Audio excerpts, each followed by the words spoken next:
Hello and welcome to the ZigAnalysis of the Hyundai Creta Electric. Yes. They're not calling the Creta EV, are they? No, they're not. I think before we get into the review aspects, though, there's one important thing to discuss here. Hmm. Normally, when we're talking about any given car, the review, we're talking about comfort, space, value, performance, features, all of that kind of stuff. But in India specifically, there's one variable that I feel people don't know or they can't point it out specifically, but they partake in it, and that is community acceptance. Sure. There's something in our brain that when we see a certain vehicle in large enough numbers, our brain just goes apes together strong. And it gives us a sense of reassurance that Yeah. I don't have to worry about buying this car because everybody else around me has bought one. Yeah. That is why we've seen Scorpios sell, Fortuners sell, Innovas sell, and even the Honda Activa. A major Yeah. reason why it sells is because you see so many of them. Yeah. And the exact same thing applies to the Hyundai Creta. Yeah, see, in this case, monkey see, monkey do is a very, very good thing. Because, like you said, it tells people, hey, this is a safe choice. You have just pissed off at least 1.1 million Creta owners. That was no. Anyway, what I was saying is, there is good reason for the Creta to succeed because it brings with it a package that is so neutral. It is like vanilla ice cream. You can't really hate it. Simply put, if I were to come to you as a stranger and say, "Kya main Hyundai Creta kharido?" Can I buy the Hyundai Creta? Yes. There's no hesitation. There's no but. Ifs or buts. No right? terms and conditions. Which is why when we were about to drive the Hyundai Creta Electric and we were discussing what it could possibly be like, the main conversation wasn't around the fact that it was an electric car. It was around the fact that it was a Creta, and for the Creta Electric to succeed, it just needs to be a Creta first. I think that's why even Hyundai was cognizant of this, and they just said that even though it does sound like marketing jargon and like a tagline, electric is now Creta, it does make sense. Yeah, I think it is one of the rare times where I completely agree with a marketing slogan. It couldn't be more apt. It is the easiest way of putting it. It is a Creta that is just electric. Correct. So I think this makes it plain and simple that if you were looking for the end result of this video, if you wanted to know what the punchline is, yes, you can buy one. Honestly speaking, there's no major reason why we would hesitate to recommend this if you wanted a family electric SUV. Now that we've given the punchline away, let's talk about how this car is set up. Yum. First things first, design. See, I'm having a hard time deciding whether I like the Creta N-Line more or the Creta Electric in terms of design. N-Line. Yeah, I'm tilting towards the N-Line because bigger wheels, exhaust, spoiler, looks yummy. But the Electric genuinely stands its ground. In terms of design elements, it's got enough to tell people it's a Creta, almost to the point that people don't even notice it's a Creta Electric. Yeah, we were at Chennai on the ECR, one of the most heavily used holiday routes on a Sunday. Thank you so much, Hyundai, for taking yet another weekend away from us. It's not like we have worked through the week anyway. But yeah, we were on the ECR driving through heavily populated area. The balloon festival was on as well at that time. We were stuck in traffic. We turned no heads. No one seemed to notice that the car there hasn't even been launched yet. So it's a diametric opposite of what a B6 or an XCV90 would do in that regard. And I see why people might want that. I don't want attention. I want a car that works, that looks good enough to my eyes, which objectively it is a very handsome looking car. Let's keep it that way. It is based on the Creta's facelift design. What does it do differently? It has a new bumper. It's got that pixel pattern, that closed off grille. It's got 17-inch wheels. The N-Line has 18s. The rear bumper has also been redone. It's got the reverse lamps have been positioned right under the boot lid. Small touches here and there. On the whole, it does not look drastically different. There are minor touches like hiding that charging flap, for example. That's been done neatly, but it is kind of obvious also. It's almost, for me, it came across like when you're playing hide and seek with your niece and she decides to hide by doing this. Yeah. Because it's got the pattern, the cutout that's blending into that pixelated portion, the pixel graphic portion. But when the body color comes up, you can still see that little bit of a cutout, but it's been integrated cleanly enough. And the same thing you can also see for the active intake vents that it has. Yeah. So on the lower half of the air dam, you can see those flaps that open up when the car needs additional cooling. That's probably when your AC is running or if you're driving for a longer period of time. So that, of course, helps you reduce drag when you're driving in normal conditions and opens up for cooling as and when you need it. Yeah, what is also different for the electric is the color palette. Yes. So you've got very interesting colors. You've got that ice blue. You can have that ice blue in a matte finish. You've got a deep emerald green, which is a very interesting color. looks black if you ask me. There is a matte version of that color. Then you've got a very beautiful red, which I quite like. And then there is, I think, a white and a black. Yeah, honestly Standard speaking, palette. especially if you look at the car from the rear, in colors that are common-ish with the regular Creta, you'd be very hard-pressed to tell them apart. Because even the feature set is again very similar, right? You have the LED headlights, you have the LED DRLs, the sequential turn indicators, the tail light again finishes at exactly the same, the pattern is the same. So it has that same neutral, almost please all design that probably the initial generation of the Creta didn't have, but the facelift does. Yeah, it does. The Creta, like I said, it didn't really turn any heads, despite the fact that it was a unique color that we were driving. We were driving the ice blue, and it is literally a car that no one else has seen. Yeah. But people just think it's just another Creta, which is a good and a bad thing, Depending on what you want. Depending on what you want. But there is one bit of the Creta EV's design or Creta Electric's design that stands out as awkward and potentially something that could scare a few people just based on how it looks visually. Because when we went to the event floor itself, we were sitting down in the garden and they had a stage up there and there was a Creta EV parked up high. Yeah. At that point, the battery's bulge that you could see was massive. It looks like the car has an udder. Yeah, but I want to call it ulta carrier. You know how you see a carrier on top of the car? It is like it on. It's a belly carrier. Yeah, you can call it like that. Because even the finish in terms of color also, it has that metallic look. So it does stand out as a different component that you wouldn't see in any other car. Yeah. And the stance of the Creta EV itself, it's not massively different compared to a standard Creta. Maybe the wheel well gaps are a little bit larger because they have played around with the springs that they're using to raise the height ever so slightly. As a consequence, the on-paper ground clearance number also goes up from 190 with the standard Creta with 200 millimeters to this. But I'm not sure how they're going about measuring it because visually and in terms of application, that increases, it's not, I won't say it's leading to a negative, but it doesn't seem to be quite a benefit either just yet. But the main point what I've come to is when I saw the car even at the same road level, that bulge was apparent. Yeah. It does look like something that's a little bit jugadu, and it can become a point of concern for someone who's seeing this car for the first time in a showroom, because the whole reason why you're buying an SUV in the first place, ground clearance was probably a big trigger to begin with. Yeah. So even if that number is there to give you reassurance, visually it is apparent there's something just popping out from the undercarriage. Yeah, that's not a good feeling, but they have to do that for packaging reasons. Yeah.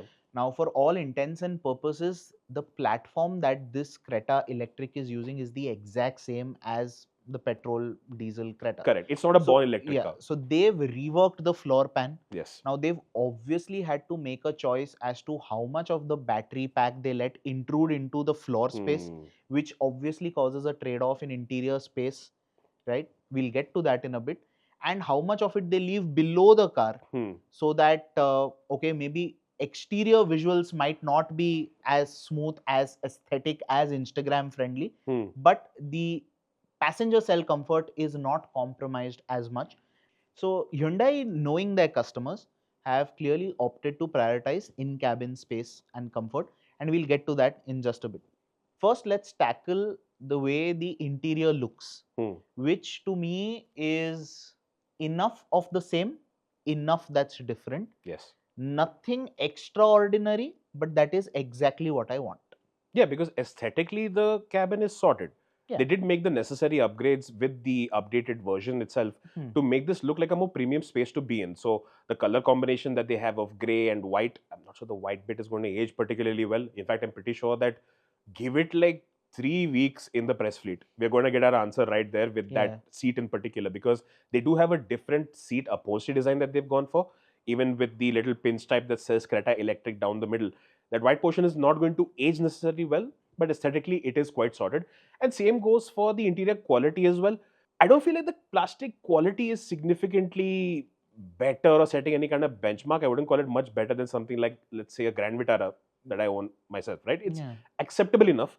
What I feel gives it a little bit of a downgrade is whatever graining they've got on the plastic. That doesn't feel especially good, but it's livable enough. And like you said before, it's not a stark departure from what you have with the standard car anyway. Yeah. See, if you're spending around 25 lakh rupees for an SUV this size, the quality is what you would say is okay, it's acceptable. Something like the ZS EV is an exception. The Aster is an exception, where they've got soft touch materials everywhere. but that can't be considered the norm. That was the USP of the Aster / ZS. The Creta is okay. I'd say if we got a Seltos electric, that also might feel slightly more premium if it goes with the same sort of pattern as the regular Seltos. In terms of overall material selection, materials are nice. Fit and finish is very sorted. It's consistent. The graining of the plastic, the touch and feel could have been a little smoother, a little more premium, especially to go with this car's image, I feel. What is the switch over here is going to be one pro that you get with switching to electric and one con. Okay. The pro is obviously going to be certain components being taken out of a car, which helps you improve the practicality. But there are certain things being put into or certain adaptations that have to be made with an existing platform that lead to cons when it comes to the space available. What do you want to tackle first, practicality or space? You know what? Let's first do practicality. Cool. Because that gives me a good segue into design as well. Okay. Obviously, this car does not need a transmission tunnel, so that's gone. The floor is flat throughout. At the front, they've gotten rid of that high center console that the standard Creta has. They've replaced it with what I want to call a kaput, right, of sorts. It is a literal almirah where you've got a large center console with a shelf where you can place your hand on. You've got a couple of cup holders there. The EPB is there. The drive mode selector is there. And you've got a armrest that you can open that has got more space in it. Yep. And you've got more space below. And they have reworked the wireless charging area also. So you can genuinely store a lot of stuff there. Correct. This, even visually, looks so much more pleasing than what the petrol diesel Creta have, with a manual handbrake in some variants, with how the cup holders are positioned, how the armrest positioned. This just looks so neat, so classy. It is borrowing the right details from the Ioniq 5. That is what I want to say. Correct. And the space. Except that this does not move like it does move in the Ioniq, but that's expected. That would be too much to ask, especially. Yeah. But that space is plenty for, like, let's say you go for a drive, and then as usual you get your message from your wife or your mom or whatever saying ki 1 kilo seb leke aa. At that time when you pack that up, it's a nice little storage area underneath your armrest. The cup holders are large enough, accommodating enough for your knickknacks. The wireless charger also, the placement is at the right angle, so that wireless charger theoretically can be used without it coming loose or losing its connection too easily. So it's practical and sensible in that sense as well. And of course, you do have adequate storage in the glove box, and the door pockets also large enough for 1 liter bottles. That is completely sorted as well. It is. I mean, you would think that having functional cup holders and bottle holders in 2024 is not a feature; it's a necessity. But some manufacturers disagree. Sometimes it happens. Sometimes it happens. But the other design change that I wanted to talk about is the new steering wheel, which does not seem very obvious in the first go. Because when I first sat in the car, I was oblivious to it because I was expecting a standard Creta steering wheel. And then I looked down and I'm like, wait, it's not even doing what the Ioniq does, as in the horn pad is not completely different, where the Ioniq uses a fabricish texture to it. This is very much the steering wheel that I think the global Kona EV has. Okay. It's got the 4 dots, which is Morse code for H. Which could also mean Honda. It could, but I mean, it depends if the H is italics or not. So, how do you do italics in Morse code? Or dots. I don't get it. Teda dots. Anyway, but yeah, that's there.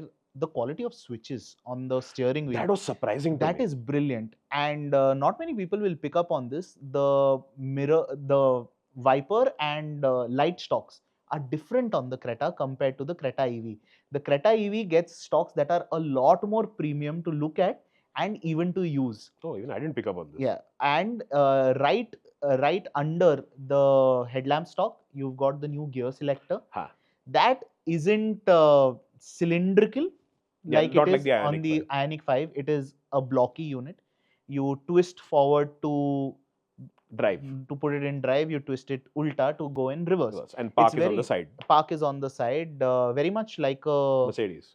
No, Mercedes you push, no. But the park the button is on that side. But you will never confuse it for the indicator stalk. That's completely out of the way. But you had a problem with it. You had your knees brushed. Like most cars, Yeah. my knees are a little too friendly with trim components. Yeah. It's not the car's fault, it is mine, and perhaps certain beverage that I was encouraged to drink as a child that you may have heard of. Getting into and out of the car, that is the one point where my knee can land up, and by me I mean somebody who is 6'5" and fat.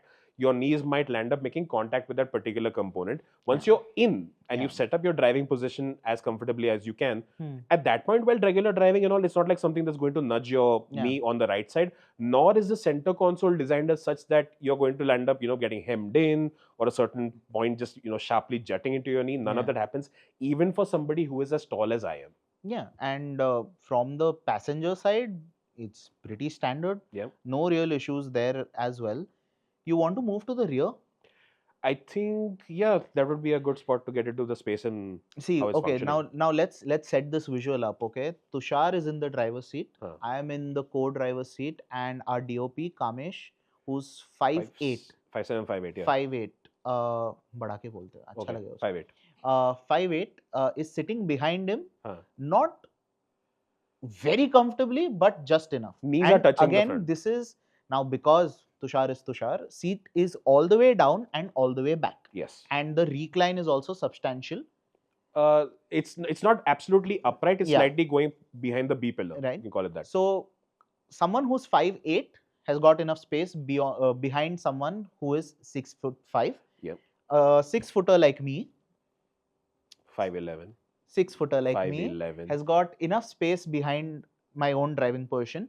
But there is a caveat. It's not the same as the standard Creta in the sense that this thing has got seat back trays. Yeah. Right? Okay, so I was going to say Honda. Hyundai has Morse code same. Okay. Hyundai has scooped out the rear seat, the front seat, the seat back of the front seat a little more to allow some extra knee room. But I also think that is because they know that the tray is going to eat into knee room. Correct. To begin with. Is it a net positive? I am not so sure. I'd much rather have just the extra knee room because that tray is not something that I see myself using on a daily basis. Footroom's okay. Headroom's great. Headroom's not really an issue. And the Creta's always been a car that could seat 3 if required. Right? This continues. There is no real challenge there. How has Hyundai managed to retain roughly the same amount of under thigh support?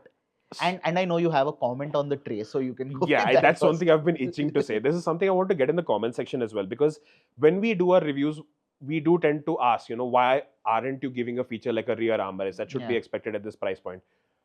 As somebody who has owned a car now with a rear armrest, I have asked my passengers, ki bhai use karo. I've paid for this feature and they don't. So please tell me in the comments, when you get a feature like a rear armrest or when you get a fold out tray like you do in something like a Hyundai Alcazar, I believe the Kia Carens also gets it, right? Yeah. Do you people actually use these features or not? Yeah. I need to know, because something in the customer clinics is telling them yes, and I want to believe that I'm not crazy about this when I say you don't need those trays. They're too flimsy, the plastic quality is too tacky, I do not like them. See, the only possible use I see is A, if you're being chauffeur driven everywhere and you do not want to miss the latest episode of whatever you're binging on Netflix. B, you can't be bothered to pay attention to your child and Coco Melon is on full blast. Other than this, I don't see a tangible use for those two trays. But I feel like it's a net negative, honestly speaking. Maybe if you get it as an accessory, you leave it at that. It can be an option. That's absolutely fine. Because the way I see it, it does eat into some amount of knee room. Getting in and out for taller people, it does become a slight hindrance. I'm not saying it's a big deal. It's not a deal breaker. But it does seem to get in the way, and I'm not seeing the practicality of it being offset by a net benefit of this particular feature. Now, how has Hyundai managed to keep the Creta's cabin in terms of space more or less the same as the standard Creta? It's a function of many variables. One is that obvious udder coming out from underneath the bottom means you don't have a battery intrusion too much into the cabin itself, because there's only two directions it can go in. It can't cut into what's going behind, it can't cut into the firewall, so up or down. It's like a train. So they have made a compromise by letting it jet out more from outside the cabin, meaning your floorboard is not pushing your knees up too much, which is a common problem, not just with adaptive to EV products, even with born EV skateboard platform vehicles like the Ioniq 5, like the V6. Floor, yes, the high floor can become a little bit of an issue. Hyundai has put in a lot of attention to detail to make you not realize anything. Yeah. So there is the scoop out on the front seats. there is the angle or the hip point itself that is in fact different compared to Yeah. the standard Creta. So- And this is a learning I believe they have from the Neos and the Aura, where they gave extremely large seat bases Yeah. and inclined it from the butt area. So it's sitting by default, the position is a little bit upward. Yeah. So that See, helps. in a lot of EVs, if you spend a lot of time in the rear seat, you'll quickly realize that the distance between the floor and the seat base is very short, right? For a lot of electric cars, it's practically, as in the seat base is practically on the floor, correct? With this, they have managed to extract that space to the point where you don't even realize that you're sitting in an EV. Now, if you test a Creta and a Creta EV back to back, yes, there is a difference. You might pick on it, but it is not significant enough for you to pick one over the other. Yeah. In terms of rear seat space, for all intents and purposes, the Creta petrol diesel is equivalent to a Creta EV. There is no compromise there, because I remember Tushar, when he drove the Curve and the Curve EV back to back, the difference in space there, it's stark. The difference between a Nexon and a Nexon EV, the difference between, say, an XUV 3XO and an XUV 400, that is stark. That is where you know you're sitting like this, right? But here, it's executed well. And this is something that they cannot put on a brochure. This is something that you will have to experience it. And if you experience it, it is something you will appreciate about. I think we can wrap up the space and practicality section, or space specifically. It's pretty much the same as the Creta. Yeah. So 6-footer, one behind the other, absolutely doable. Headroom is, I think, absolutely fine for someone of your height. Yeah. Someone like me at 6'5" or somebody who's maybe 6'1", 6'2" and wears a turban, you can manage. It's not great. There's a little bit of a brush up even in the front seat and the rear. But it is definitely not uncomfortable. I don't see it being a reason why someone would not buy this car. And it's not a stark difference compared to any competitor that you have, petrol, diesel or EV in that sense. And there's also the benefit with the rear seat that the flexibility is not just something reserved for the front seat alone. The rear seat backrest also, you have multiple recline angles. Two-step recline. So if you are slightly taller, it might lead to a position where you're looking a little bit upward, but you do have headroom to spare. You can relax, and even if you're slightly overweight, who generally people who prefer a little bit more laid back seating position, it gets pretty comfortable in the back seat. It's a good chauffeur-driven car. It does. Plus, it's got the staples that the current Creta has. It's got rear sunshades. It's got a central armrest, rear AC vents, charging ports. Yeah, so even if you are looking to be chauffeur-driven in the Creta EV, it's not the most spacious car out there, but it gets the job done. But I think if you are going to be chauffeur-driven, this is a good enough segue into the kind of features that you have. Because chauffeur-driven owners, of course, more likely than not are going to be sitting in the seat, not behind the driver. I have a very interesting way of telling the ladies and gentlemen what the feature package of the Creta Electric is. It is all the features of the Alcazar in the Creta.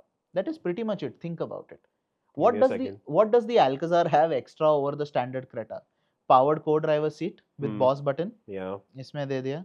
Rear trays. Yeah. इसमें दे दिया. और क्या? This has a few additional features in comparison. For example, because it's EV. This has over and above that, but the feature package is basically taken from the Alcazar, shoved into the Creta, and then it gets a little more. It seems like you're almost phrasing this as a negative that Hyundai is learning from its own product. Like, it's a good thing. It's a good thing. I'm not saying that. I'm saying if you wanted the features of an Alcazar in a Creta, you buy a Creta Electric. I think this is getting unnecessarily complicated. Let's talk about the feature set of the Creta Electric. Now, since we were in the rear seat itself, right? You obviously have all 4 power windows. You have the rear seat recline adjustment, leatherette seats, leatherette steering. You have Type-C charging ports at the rear. Yeah, two of them. And the addition, of course, is the V2L plug point, which you've seen in a lot of EVs. And the benefit over there is, of course, that you can plug in larger, more power drawing devices. So I believe at the drive, somebody said they would use it for a hot plate. That's interesting. Some people might use it for a chiller if you want to keep some beverages or something. It's also usable for a specific use case when you have to transport certain medicines or maybe insulin or something like that. Sure. We require a chill box set at a certain temperature, so that can be quite useful for that. So a lot of flexibility that this particular feature enables, and it's nothing foreign right now. If you've talked about electric vehicles, V2L, vehicle to load, is something that's generally quite available. And it's there with both the plug point that's there in the rear seat as well as the outside. So you can plug in an adapter and have certain features or functionality enabled from there. Our good friend from Gadiwade.com, Gaurav Yadav, I remember he was, I think, charging a mixer grinder or a chopper from his Kia EV6. Yeah. It was just really cool to see that. It actually made the news. I remember. It was amazing. But V2L as a feature in India, I'm pretty sure like global brands are still scratching their heads as to this feature can possibly be used like this. Yeah. And for the sake of saying it, you can charge your laptop using the charger in the rear seat of the Creta Electric. Anyway, anything that the Creta SX option gets, the Creta Electric gets. Panoramic sunroof, 2 zones of climate control, rear AC vents, manual adjustment for the steering, but it is rake and reach adjustable. The driver's seat itself is powered, and there's multiple functionalities that are coming with that. Yeah. So one, you have the welcome function. You can activate or deactivate it, which means when you open up the door, the seat will automatically go back, so giving you a little bit easier access. From the Alcazar. Oh yeah. Then you also have the memory settings 1 and 2 for the driver alone. From the Alcazar. Okay. The front passenger seat is power adjustable, any of the boss button. Yes, from the Alcazar. I know. You also have the blue ambient lighting function that's available. Was that? No, that's configurable there, which I would have liked to have in the Creta Electric. Cool, anyway, that is there. There's one minor difference there with the AC console itself. Oh yes. With the Creta, you had the physical buttons, so you can see the outline of the buttons themselves. It's not done well in the Creta. It's done beautifully in the Creta Electric. And I feel like this is an upgrade that they will shift into the Creta somewhere silently also. Yeah. The functionality is the same because the interface looks the same, the button layout is the same, and while it is touch sensitive, usability wise, I have absolutely no issue with it. It functions as intended. It's absolutely fine. Plus, it's got knobs where it should have knobs for the volume, for the temperature. The basic controls that need to be physical are physical. What is supposed to be touch sensitive, it's touch sensitive, and the execution is spot on. We should also mention over here the AC performance because this is a major highlight. We had the drive in Chennai, as mentioned before, and Chennai is a place where it feels like you're always sitting in a pressure cooker because it's so humid all of the time. And the second we got into the car, you set the temperature to like 22 degrees, blower speed at 1 or 2, blast chiller. It is properly good performance. And even when it got hotter through the day, it went up to maybe 30, 32 degrees Celsius. Performance was absolutely bang on. And thankfully, unlike what Toyota does or Volkswagen does with their sunroof shades, it's not made out of tissue paper. It's got a proper opaque cover that covers the entire thing, so it helps cabin not heat up too much either. Also, seat ventilation that actually works. Yes. That is heavily underrated. If you have to execute seat ventilation, please execute it like this so that you feel the chilly air on your back and bum for more than 20 minutes. And if you are wondering, does the ventilated seat make a noise? Yes. But if you're going to be, playing music or something, it doesn't really become that intrusive. Also because the car in general is a lot more quiet than everything else, so you tend to notice it more. That's also there. On the infotainment front, same 2 10.25-inch displays. They should have gone with bigger screens, at least for the Creta Electric, at least the touch screen. Also, the fact that that damn screen is not centered and it's anchored to the bottom left. If you see it, you cannot unsee it. And I was fine. My life was going fantastically, well, reasonably, until you pointed that out to me. And then I can't unsee it. And Cyrus had the same problem. We had no issue with it. But once you pointed it, it's like you can't unsee it. See, this was something that it triggered me at the first drive of the Creta when I drove it first in Jodhpur in January 2024. And in all of their marketing material, right, Hyundai is using a black background on that screen. So it like seamlessly merges into that black slab that they have. The moment you start CarPlay, the moment you start Maps, you see one rectangle anchored to the bottom left and this wash of black space around it. Just give me a bigger screen, Hyundai. Yeah, and that screen also has, so resolution-wise, it's fine. The fonts and all, they are familiar. It looks a little bit old now because you've seen it in multiple, Hyundai Kia cars. We've seen too many of it. Probably. That's probably a damage of the line of work we're in. But functionally, absolutely sorted. We didn't run into any lag or anything like that. And it would be surprising if they did because they've had enough time to run the system through. Yeah.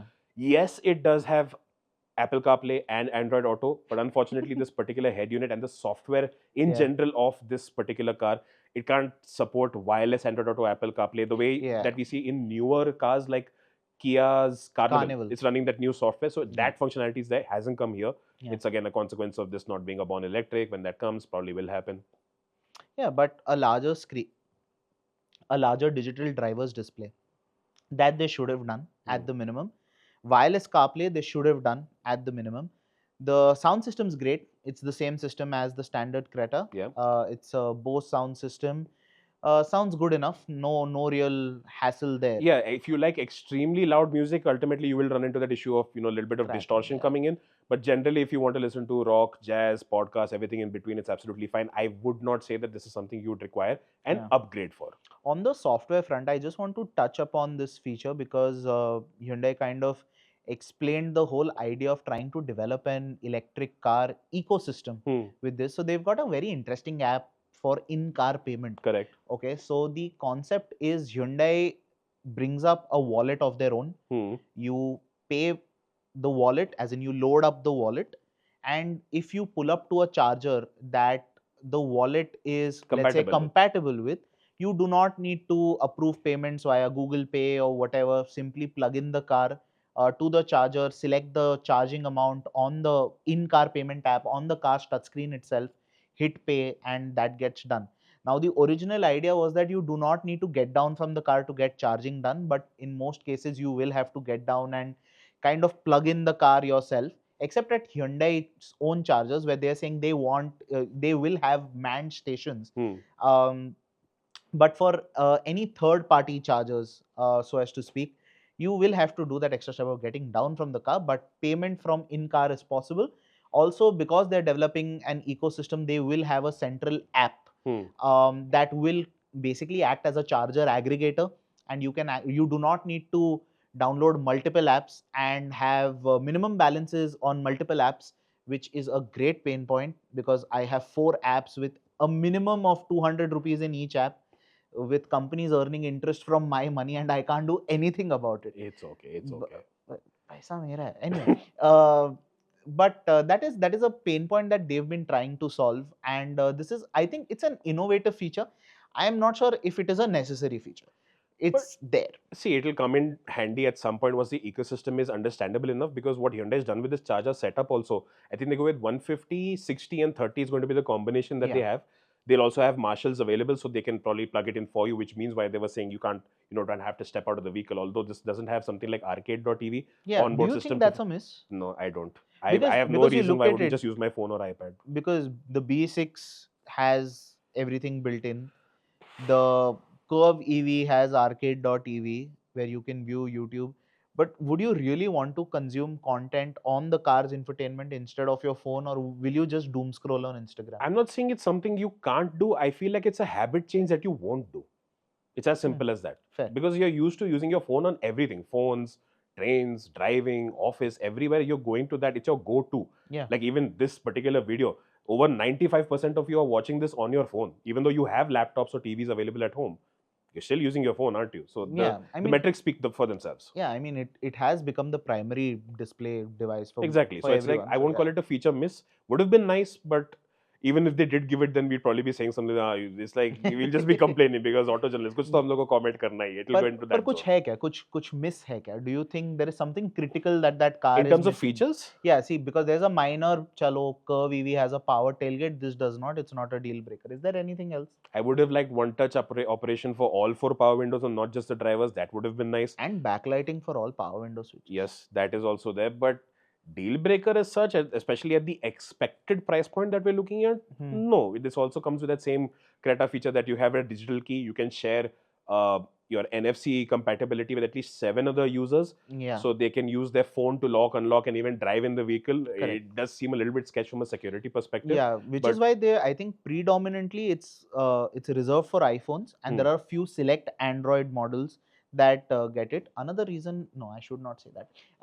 NFC as a concept, it works. Again, a feature borrowed from the Alcazar that I think it is handy for anyone who tends to forget keys. You can share that digital key with anyone. You place the key, you place your phone in the wireless charger, and that is the trigger for the car to know, okay, this is a trusted device. I can let the person start the car and drive off with the car. There is no physical key needed. Yeah, so on the features front, there is no real miss, I want to say. It is a complete package at the price point we are expecting to see it. Correct. There is nothing radical here. But what I like about the Creta Electric is that every single feature works as intended, dependably. And I do not have to give you caveats, ifs and buts. If this works, this is good. If it works reliably, no, everything works, and I can possibly stick my neck out for it. If you buy this, you will have a decently reliable experience. This is that one thing, right? It comes back to the brand Creta. Something like a B6 will have a lot of features, very modern, lot more animation, stuff like the ADAS also. It looks a lot more wow. But for it to function dependably rather, I'm not entirely sure if I would go out on a limb and say just buy this in the first batch of cars, because this is kind of proven. It's new there. It has to figure things out, and we know that enough infotainment and software bits especially, even if you have a large enough gestation period, cars can still end up having problems somewhere down the line. It can. That I don't see this being an issue over here. And the things you talk about, the wow features you talk about, it is almost required for those cars if they want to grab attention from established players. True. Because if not for that, then why do I look at something that is completely new and not an established option? Which is why I also think Hyundai has been clever in choosing the Creta as the first mass market product rather, to go electric, because that name brings with it a little bit of trust and a little bit of safe space for a lot of buyers to switch to electric for the first time. And it brings with it a lot of pressure also, something we're going to be addressing later on. But I feel like this tech bit of it, I think we've wrapped up. We've covered it enough. Let's get into the boot space as well as the frunk space. Fruit bolna. It just got a little jumbled up. But okay, you have 22 liters of frunk space. It's that typical EV thing where they put a little debris. It has a 10 kg weight limit. Use it to store the charger if you want to, which you can because the charging port is at the front. It will make it easy. Or you can store things to sneak it around places. I promise you, the cops know everything about all of these cars, especially those traveling between Maharashtra, Karnataka and Goa. They're fully aware of everything. Every nook and cranny your car has. Don't get too smart. So 22 liters at the front, 433 liters. Basically the same as the regular Creta. That is the exact same cubic capacity as the standard Creta. The shape is also the exact same. That is to say, it is wide, but it is shallow. I should not make an ex-girlfriend reference. Anyway, so you cannot carry very large bags. Go on, just... Okay, so if you want to utilize the entirety of the 433 liters, it is better that was a good joke. Look at me. Just talk. So you can carry small cabin size trolley bags, 4 of them, or you can swap them with duffels or whatever. You can use that boot in a better manner. If you use the larger bags, that boot space disappears like that. Yeah. Should I make an ex-girlfriend reference again? No, okay. So if you remove the parcel tray, you can use the medium-sized suitcases. You can stack maybe 2 or 3 of them and use it for your airport runs. But the boot in general is better off if you use smaller bags. Yeah. Under the boot floor, there is a spare tire. No puncture repair kit nonsense here. A proper usable spare tire, although it's not full size, but you get what you get. On a practicality front, overall, it's very sorted. It does everything that a standard Creta does, plus a little more in terms of in-cabin with that new storage space in the center. You can't really fault it. That frunk is an added bonus. So that's that. Now let's get into the actual electric car bits of this electric car. So exciting. So let's set... What? It's not exciting. Why isn't it exciting? Is it exciting? 7.9 seconds, 0 to 100. After you've experienced 6.7? With what? The B6. But it's... Wait, let's get the technical bits out of the way first, right? Let's talk about what all this car has on offer. So you have 2 battery packs, like we've seen with most EVs. There is 42 kilowatt hours and 51.4 kilowatt hours. Correct. So both of them are NMC architecture. They're not using LFP batteries, like we've seen. That debate of what technology is better suited to what purpose, it's sort of endless. So the NMC architecture, it's not as exceptional as people make it out to be. It is in use in cars like the Porsche Taycan, the Macan, Tesla's using it in multiple models. Obviously, Hyundai and Kia's using it in Ioniq multiple 5, models of their own. EV6, Ioniq So 9. the net benefit with NMC is seen as one, it does help you use it in higher performance applications, and also it helps you get better energy density for the same sort of kilowatt hour rate, if you want to put it that way. So you can get better range out of smaller on paper battery numbers. Correct. It doesn't have like, it's not like it's claimed to be 42 and has a 45 kilowatt hour capacity or something like that. It is what it is exactly. So the claimed range with the 42 is 390 kilometers. With the 51.4, it goes up to 473 kilometers. Yes, you do have support for both AC as well as DC fast charging. With AC charging, 10 to 100% with an 11 kilowatt charger, which Hyundai will provide you with, the home charger. It takes 4 hours with the smaller battery pack, 4.5 or let's call it 5 hours with the larger battery pack. 10 to 80% with a DC fast charge 50 kilowatt charger. I think it takes about 58 minutes for that, and there is a possibility of unlocking 100 kilowatt support as well. I think that's coming in the second half of 2025. With that, the charging time with DC fast charging drops to somewhere around 39 minutes. So that's about it. It is front wheel drive, and you obviously have two different tunes. 200 Newton meters of torque across the board. I think it's 135 horsepower with the smaller battery pack, 175-ish horsepower, if I'm not wrong, with the larger battery pack. In terms of usage, this is one of those places where it just becomes very easy for us to talk when it comes to electric cars because it does everything. Well, give me the most cliched line you've heard about EV drivetrains. I have one ready. Okay, you go first. All the torque is available at 0 RPM. It's not. There is no RPM, but yeah. It's from the get-go. So if you want to crawl about in city traffic, done. You want to make overtakes, going from 20 to 40 to 60, done. Easy, very convenient, even in eco mode. You want to cruise at 100, 120, 150 kilometers per hour, 170 kilometers per hour. The car is capable of hitting that. It'll do it. Absolutely fine. And you want to make high-speed overtakes as well. It's absolutely sorted in that regard too. So it's not just a function of 0 to 100 being quick at 7.9 seconds. That's a given when you launch it off the mark. It's also the fact that it does 60 to 80, 70 to 100, 80 to 120 with that same level of ease, even when you're driving with 3 to 4 people on board. You know, there's one thing that stood out for me when I was driving the Creta Electric. It is just how easy it is to get used to. And I am not saying this from a perspective of having driven pretty much every EV that is on sale in India. Even if you set foot in it as your first EV, you've driven a petrol or a diesel car all your life, this will just feel very natural. Sure, you might miss that drop in power every time you go through a gear. But other than that, the throttle calibration has been done so well.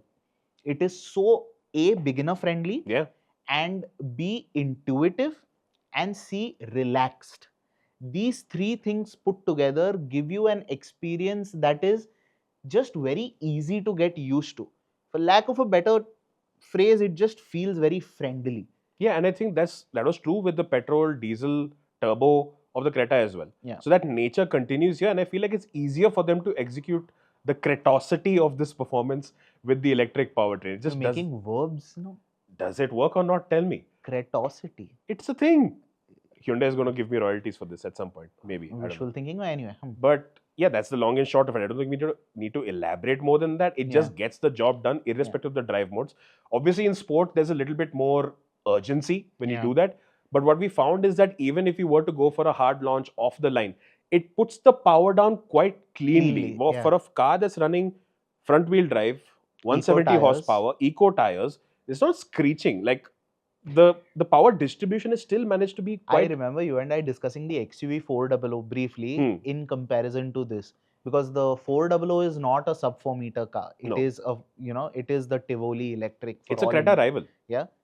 That thing, even though the claimed 0 to 100 is slower than this car, correct me if I'm wrong, but you'd see that car be dramatic getting to 100. It's wheel spinning, even at 20 or 40, if you mash the throttle, it would wheel spin all the torque away. And I don't say that as a negative. It is not a negative. Yeah, it is fun in a very different way.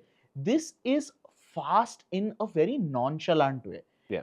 it knows it's fast. It doesn't need to prove it to anyone. It's probably in that, if it was a person, it would probably be thinking this. Yeah, and both run NMC architecture. Just putting that out there. Yeah, and that performance is kind of a byproduct of the way the cells also deliver. But anyway, that's also interesting. I just want to come back to the NMC thing, right? Because when we went for that tech show or whatever that Mahindra did for the B6 and the XEV90, they were talking about the benefits. Oh, LFP is so much better. It's going to do this, going to do that. Right? Did you forget what you're offering in a car you're still selling?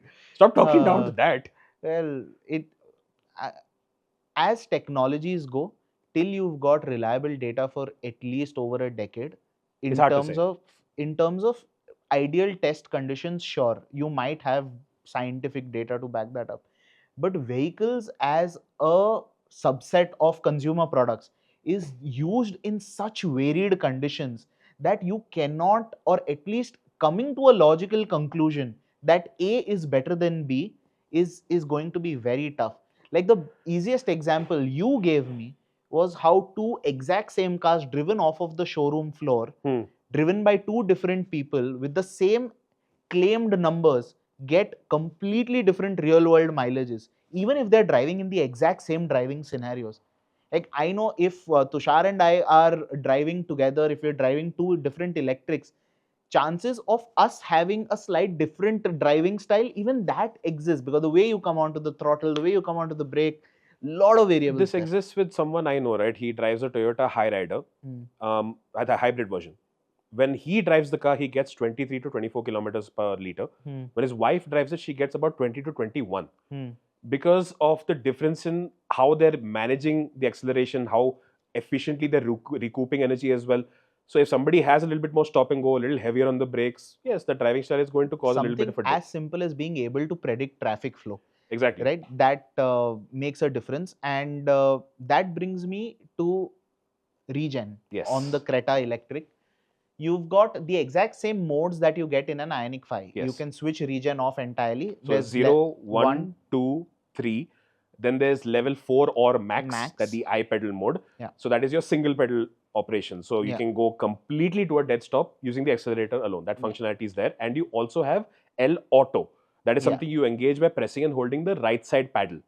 So that is something that's using the ADAS camera to study the traffic that's up ahead of you and automatically adjust the region level according to that. And it does feel quite natural to use, because you've been using a Mercedes EQA now for the better part of a month or so. You've been depending on that particular version or function, intelligent recoup, more than anything else. How is this in comparison? Okay, so context, whenever we do our drive to deaths, we usually set recuperation manually. Correct. Okay, that is because we know from our best judgment, X regeneration is ideal for the situation we drive in.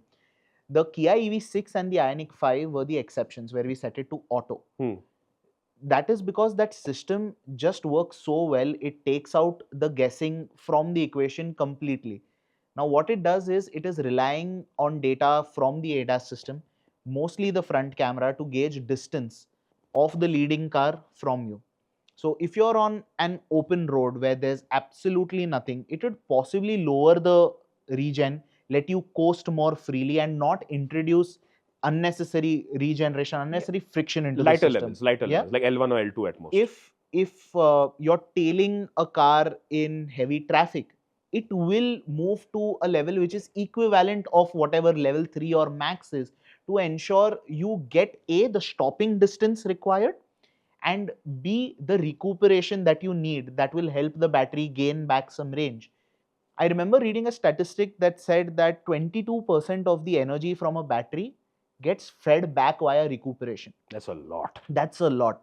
And you imagine just having 22% less battery every time you drive out, right? That would translate into significantly lower real world range. And I see a lot of these comments on our drive to death video saying, hey, switch off regeneration and do the drive to death. Regeneration is crucial to an electric car. It is something that helps you gain more range. So use it. And stuff like automatic regeneration, L Auto in Hyundai's case, intelligent recuperation in Mercedes' case, it works well because the calibration of the ADAS system is done well. It knows exactly when to feed energy back into the system, how much braking to give you. All you need to do is kind of predict traffic flow and let your foot off the accelerator when you want the car to start slowing down, and it will do it in a gradual manner.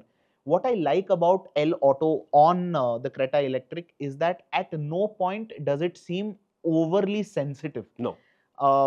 This is not an apples to apples comparison, but in the initial days of ADAS, okay, when we would try out adaptive cruise control, if a car would come in front of you, the system would brake very hard to the point where you would feel a weight transfer.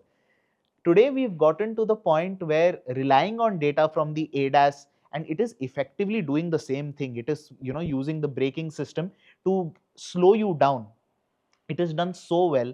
The smoothness with which it kicks in is almost spot on 9 out of 10 times. In that regard, it's a lot better at assessing cars and trucks and buses ahead. Yeah. With motorcycles, what happens is when you're sharing a lane with a bike, when it's farther away, it doesn't react that much, but bikes are never going to be riding absolutely straight. There's a lot of waving about. Yeah. So at those points, you can feel like L Auto might feel a little bit aggressive in that sense, but it's something that you can adapt to and get used to. But important question for me, right? The region level is good. It's smooth enough to drive. What do you realistically think the range is going to be like? Because the claimed range on the smaller battery pack is 390. I think real world this will do maybe 300 to 320 at a stretch with the smaller pack. Okay, and let's draw parallels. Okay, the 42 kilowatt of the Creta, I'll compare to the 40.5 kilowatt of the Nexon, kilowatt hour of the Nexon. Nexon EV. Roughly similar battery pack. I drove a Nexon EV for 6 months. It almost always gave me 280 to 300 kilometers. इसमें 2 kilowatt hour ज़्यादा है. So probably it will give me 20 kilometers, 30 kilometers extra at best. Okay, because the Creta that we were driving was averaging anywhere from 6 to 6.5 kilometers per watt hour. Correct? So maybe 10-15 kilometers, especially considering it will be running a lower state of tune with the smaller battery pack. 300 to 320 real world is a very safe bet. Correct. The second battery pack on the Creta is a 51.4. I will draw a parallel with the Curve EV 55 kilowatt hour. That in what I want to call a very harsh scenario did 380 odd kilometers from 100 to 0. Okay. Now, if I had subjected it to smoother, straighter, flatter roads and not ghats, because I don't see anyone realistically climbing 3 ghats in the span of a day and driving continuously at that. Smooth, flat city roads, highways, ideally even the Curve would have done around 400 kilometers. I've got no doubt in believing that the Creta Electric will do anywhere between 350 to 400 kilometers easily on a full charge, because it seems a little more efficient, because it's not really tuned. The power delivery is not tuned for outright fun. It seems like it's running a sedate tune so as to extract the maximum out of the battery it has, especially in eco mode.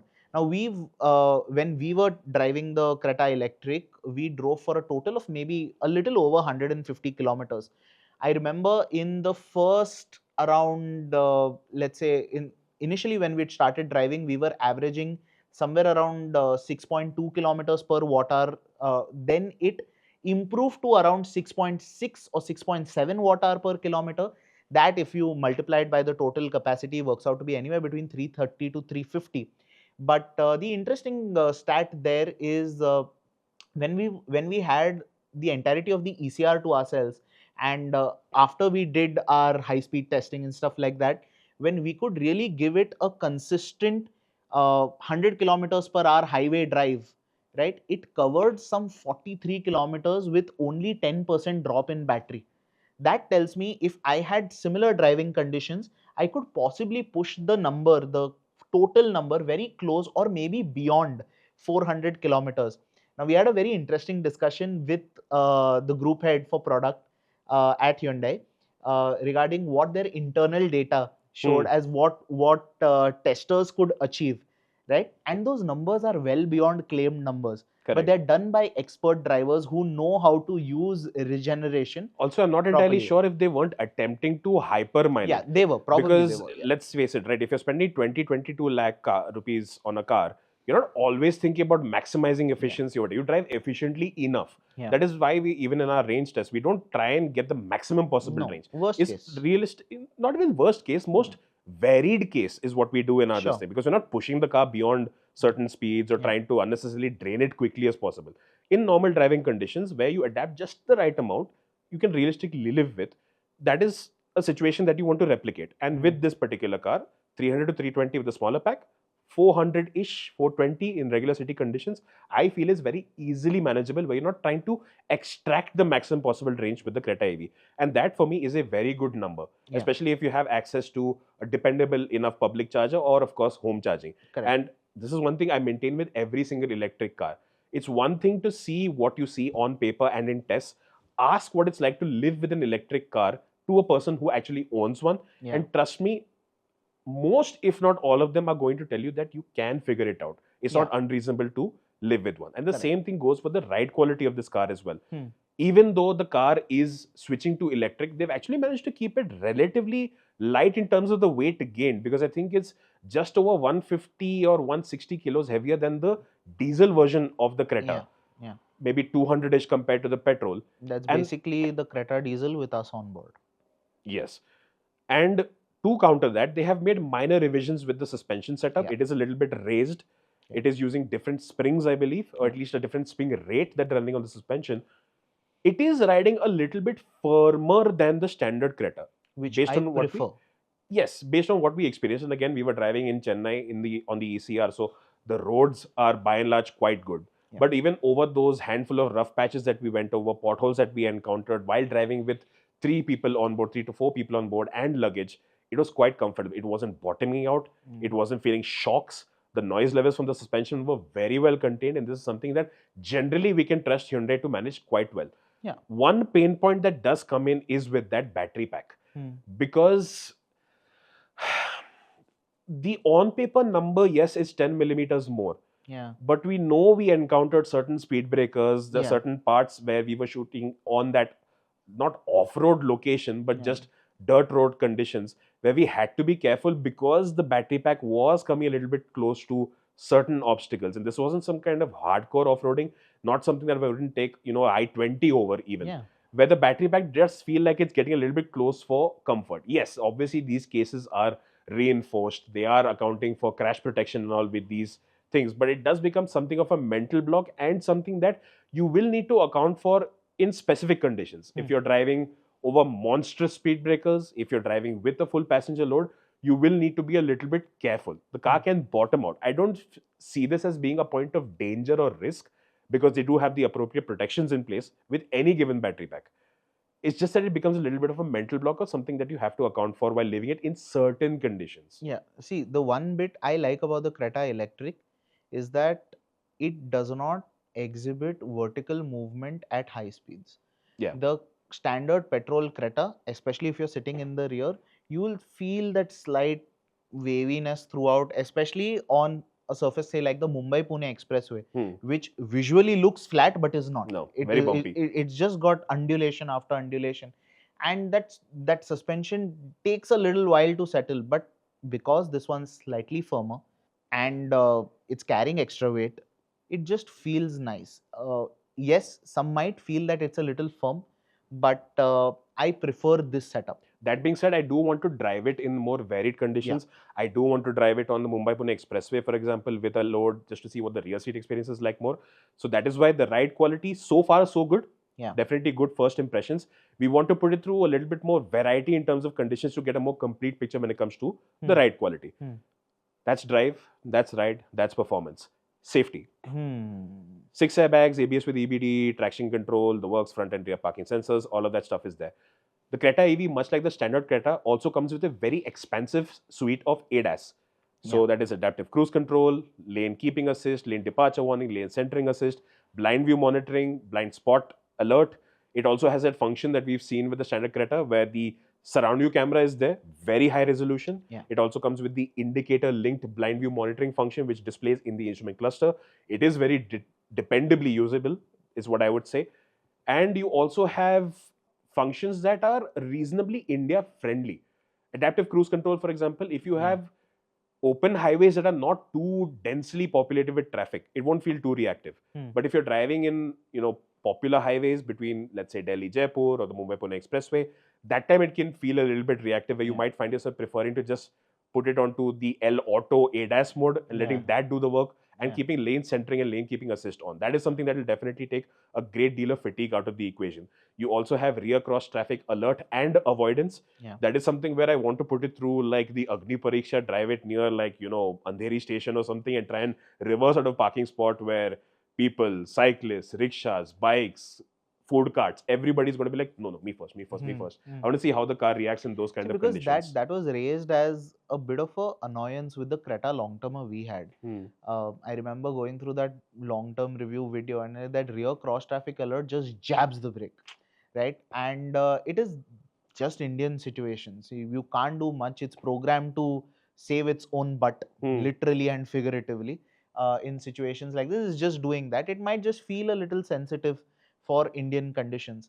What I wish Hyundai can do, could do, should do, must do, crash test the damn car. Yeah, that'll help. That'll help. See, the only way Maruti shut up its haters was, here you go, the Dzire is a 5-star car. Keep your heart attack jokes to yourself. Right?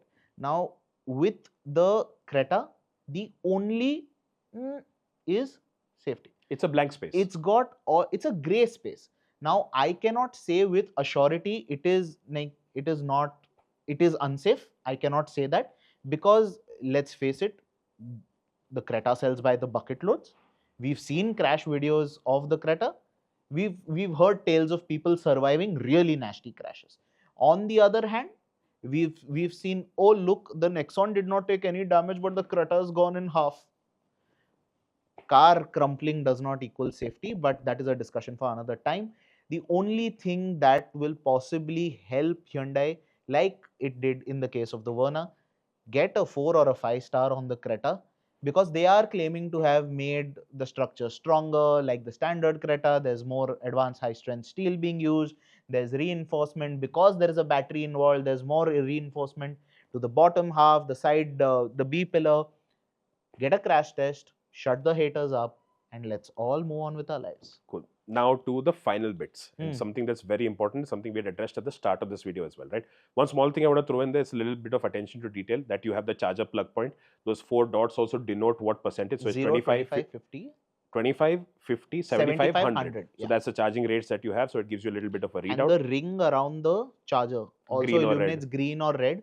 So you know if working or not working. But no animations with the LED DRS like you see in something like a Curve EV, for example, to tell you any of that information. What do you think is a reasonable price for the version we drove, the fully loaded model with the bigger battery pack? I want it to be at 21,94,682 rupees. Did your Jyotish give you this figure? Yes. 22 lakh. 22 lakh rupees ex-showroom. Ex-showroom. I think that's reasonable. Because the standard Creta is around 20 lakhs top end. The end line hits 20 and 95-ish? Yeah. So I think 22, 23 lakh is very reasonable. Upper limit. It is very reasonable. Now, Hyundai can actually pull this off. I'll tell you why. This is a very interesting tidbit that we got from Hyundai. With the battery pack, yeah. There's nothing Chinese about it. Yeah.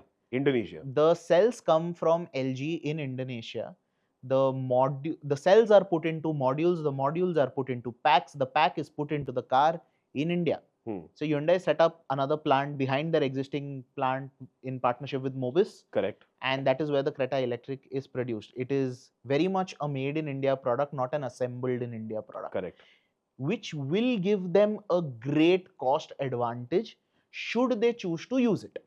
Correct. The should they choose to use it is very important, because the Creta can command a premium because it's a Creta. True. The Creta has commanded a premium because it's a Creta. True. And there is nothing stopping Hyundai from adopting the same method, because why not? Correct? You look at the volumes that they're looking at doing. I would say initially, I think they're targeting anywhere between 2,000 to 4,000 units per month. That is a good enough start. And if the customer trust on brand Creta translates to the Creta Electric, it's only good for the entirety of the EV ecosystem of this country. They do have 4 variants. They've got executive, they've got smart, they've got premium and excellence, if I'm not wrong. Okay. Okay. And just this morning, I was discussing this with Karthik Singhi from Motoring. Hi. About variants, okay? And we discovered that there is a variant called Smart Option Long Range Home Charger DT. So it's called Smart OHCLR DT. The suffix is larger than the variant name. So there is a lot of choice. The base variant, which is the executive, that is something that I expect to start at around 17 lakh rupees, slap bang where the curve starts. And it should top out slap bang where the curve tops out. Yeah. The B6 is playing in a slightly different category. True. It would be unfair to compare the two. This is meant to be more of a conventional family SUV that is meant to be There's electric. also a big variation, right? Because the B6's smaller battery pack is bigger than the bigger battery pack of the Creta EV even. So there is a different ball game that's being played at over here. And the customer sets, although comparisons will be drawn, I don't really see them overlapping as such, because the taste and product is going to be too varied, and it boils down to not just electric, the brand preferences and what brand identities, characteristics are associated with each of them, that will also come into play. You know what I want you to talk about, because you have a great opinion on this, on why 2025 is a do or die year for electrics. I know we've had this discussion multiple times over. Please explain to the ladies and gentlemen. So this is something I was telling a lot of people, friends of mine who've been looking to buy a new electric vehicle towards the end of 2024. I've been telling them, wait for 2025, because that is where the real range of options are going to come into the picture. Yeah. Because you have now the Creta Electric, Maruti Suzuki is going to be launching the e-Vitara, the electric version, and Toyota equivalent will probably be coming next year, not this year. Yeah. You have the Mahindra B6 as well as the XCV 7e that probably will be coming at some point. You have the XCV 9e and the car and CV that will also be coming. So realistically, up until now, whatever options you've had have been defined primarily by Tata, because Tata has had the biggest offensive, and that's also going to continue with the Sierra EV, for example, and the Harrier EV. So the number of options are going to get bigger. The pie of electric cars is going to get bigger. So you have more choice.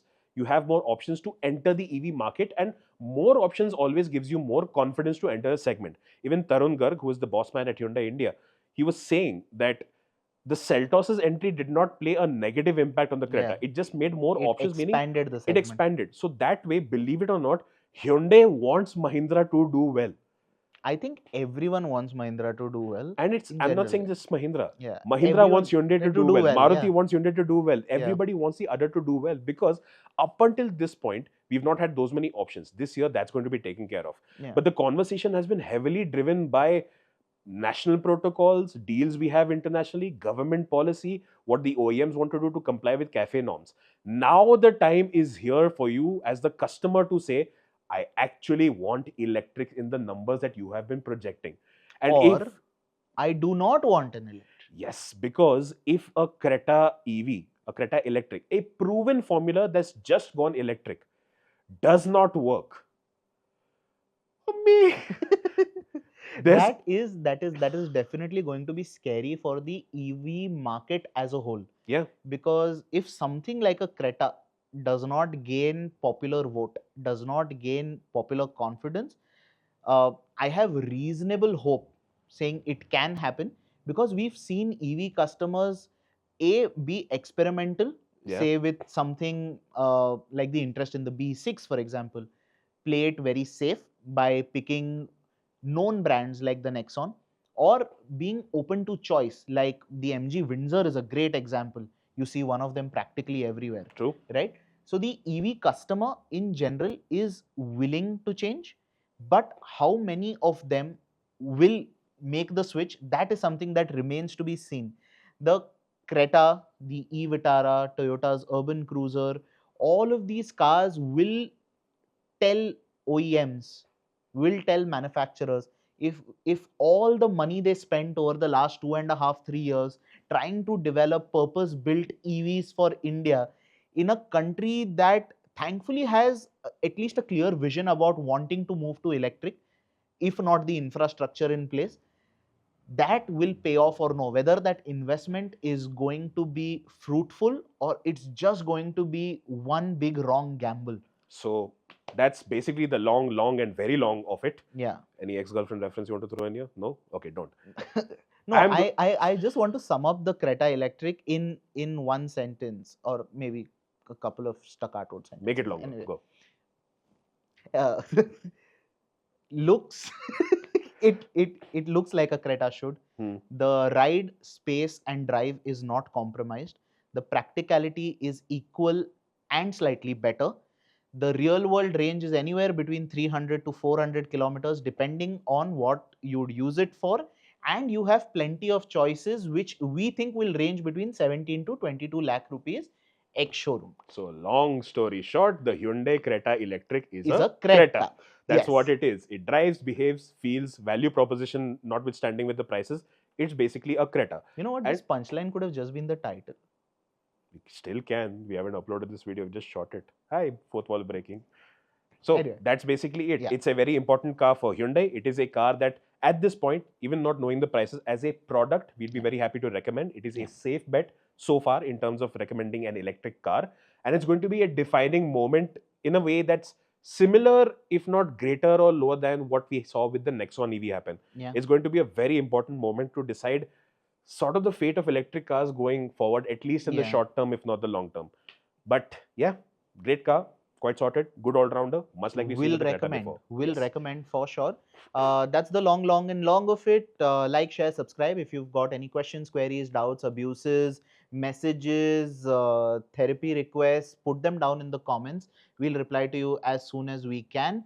Don't forget to follow us on Instagram, where we do more fun content. You can follow our personal handles as well. And we'll see you in the next one. Thank you so much for listening to us. We'll see you in the next one. Bye.